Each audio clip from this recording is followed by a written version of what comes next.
Selamat pagi, selamat siang, selamat sore, dan selamat malam kepada Miss Dita, teman-teman sekalian, serta semua orang yang menonton video ini. Perkenalkan, nama saya Ravelino Sebastian Santoso, NPM 1907100062. Pada kesempatan kali ini, saya akan mempresentasikan mengenai tugas mata kuliah Pemikiran Desain dan Kreativitas, khususnya Project 2, yaitu pembuatan poster mengenai objek wisata yang ada di kawasan Yogyakarta. Sebelumnya, saya dan kelompok sudah berdiskusi mengenai objek wisata mana yang akan kami jadikan objek pengamatan. Setelah berdiskusi, kami menentukan bahwa Museum Affandi yang akan menjadi objek pengamatan kelompok kami. Museum Affandi merupakan salah satu museum seni yang ada di Provinsi Daerah Istimewa Yogyakarta. Museum ini menyimpan berbagai macam lukisan karya Affandi, serta karya pelukis Indonesia lainnya, seperti Basuki Abdullah, Popo Iskandar, Suyojono, dan lain-lain. Selain itu, museum ini juga menyimpan banyak benda peninggalan Affandi, seperti mobil sedan kuno, sepeda ontel, sandal jepit, dan masih banyak lagi. Profil singkat dari Museum Affandi. Museum ini secara resmi berdiri pada tahun 1974. Terdapat 4 galeri yang dibangun secara bertahap, yaitu Galeri 1, Galeri 2, Galeri 3, dan Galeri 4. Galeri 1 sendiri merupakan bekas rumah Affandi, yang sekarang berisikan karya-karya lukis miliknya, serta barang-barang peninggalannya. Untuk Galeri 2, berisi karya lukis dari pelukis-pelukis lain yang sudah disebutkan di slide sebelumnya. Untuk Galeri 3, berisikan karya lukis dari anggota keluarga Affandi. Dan Galeri 4 sekarang telah menjadi Gajah Wong Studio yang masih aktif hingga saat ini. Museum Affandi berlokasi di Jalan Laksda Adi Sucipto, nomor 167, Papringan Catur Tunggal, Kecamatan Depok, Kabupaten Sleman, Daerah Istimewa Yogyakarta. Letaknya sendiri bersebelahan dengan Sungai Gajah Wong, maka banyak orang mengatakan bahwa museum tepi Sungai Gajah Wong. Kemudian untuk masalah yang kami temukan ada 3 jumlahnya. Yang pertama yaitu kurangnya promosi yang dilakukan oleh Museum Affandi dan tidak ada warga yang tertarik untuk mengunjungi museum. Kemudian kedua yaitu tiket masuk kurang sesuai dengan yang didapat, atau dalam kata lain tiket masuk terlalu mahal untuk masuk ke dalam museum ini. Kemudian yang ketiga yaitu adanya tour guide yang agak pemilih sehingga pengunjung dibiarkan, tetapi ketika ada orang luar negeri datang diantar dan dijelaskan berbagai hal. Masalah-masalah tersebut kami temukan ketika surfing di Google. Kemudian yang menjadi fokus perhatian kami yaitu kurangnya promosi serta tidak menariknya museum ini terhadap warga. Jadi tidak perlu diragukan lagi, Museum Affandi ini merupakan salah satu museum seni terbaik yang ada di Indonesia. Dengan kurang lebih 300 koleksi karya seni, Affandi serta beberapa maestro di Indonesia, bangunan unik dan bersejarah, serta pengembangan dan pengelolaan yang cukup baik. Seharusnya Museum Affandi ramai dengan banyak pengunjung dari berbagai tempat. Namun, dari pandangan kelompok kami, pengelolaan dan pengembangan dari Museum Affandi ini kurang menyentuh bagian teknologi. Dalam kata lain, pengembangannya hanya bersifat konvensional. Pengembangan konvensional tersebut kurang menarik khususnya bagi generasi milenial dan Gen Z. Maka dari itu, terdapat 2 solusi yang kelompok kami tawarkan. Yang pertama adalah VR teknologi, yaitu virtual reality, dan dolanan kesenian yang akan dijelaskan di slide berikutnya. Dolanan kesenian merupakan ide yang dikembangkan berdasarkan pemikiran bahwa teknologi, budaya, dan seni dapat digabungkan. Permainan ini akan diletakkan di galeri 1, 2, dan 3. Kenapa tidak diletakkan di galeri 4? Karena di galeri 4 menjadi sebuah studio yang aktif sampai saat ini. Jika diletakkan game akan ditakutkan akan mengganggu berjalannya studio tersebut. Nah, untuk game dolanan kesenian sendiri terdiri dari 3 buah segmen, yaitu pertama, kuis kesenian, kedua, duel melengkapi lukisan, dan ketiga, jelajah dunia lukisan. Untuk game yang pertama, yaitu kuis kesenian ini merupakan permainan menebak koleksi seni yang terdapat di setiap galeri tempat mesin ditempatkan.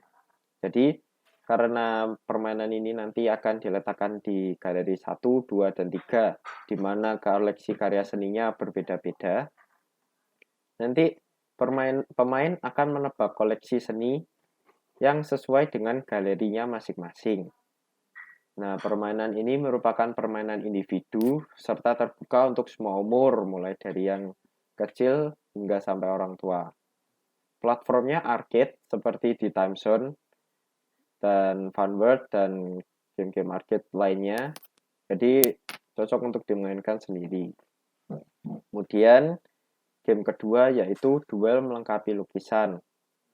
Game ini adalah permainan adu cepat antara dua orang untuk melengkapi sebuah lukisan yang belum sempurna.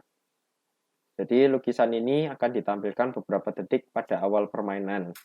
Lukisan-lukisan ini akan didasarkan pada lukisan yang ada di galeri 1, 2, dan 3 masing-masing.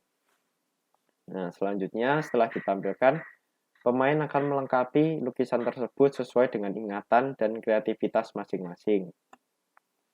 Kemudian game ketiga yaitu Jelajah Dunia Lukisan, merupakan game berbasis virtual reality, di mana pemain bisa menjelajah dunia virtual reality yang memiliki quest-quest atau misi-misi tertentu supaya permainan dapat diselesaikan. Jadi nanti akan disediakan tempat tersendiri bagi jelajah dunia lukisan ini dan dapat dimainkan oleh 4 orang yang membentuk sebagai satu tim.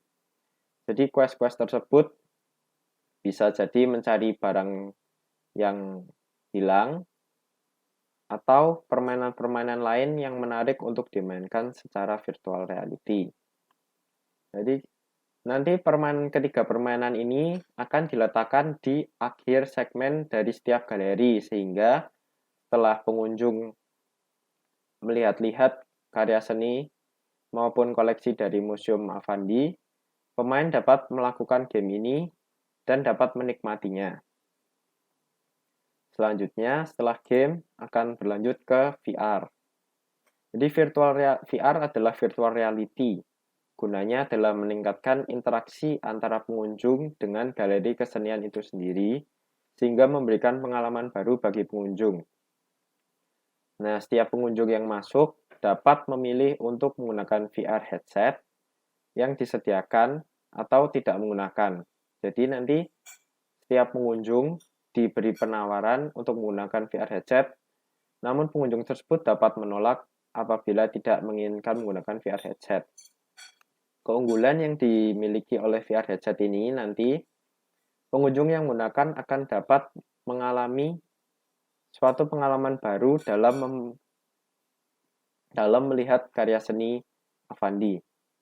Jadi kami nanti akan membuat sebuah software menggunakan engine seperti Unity dan Unreal Engine yang akan diterapkan di seluruh galeri museum.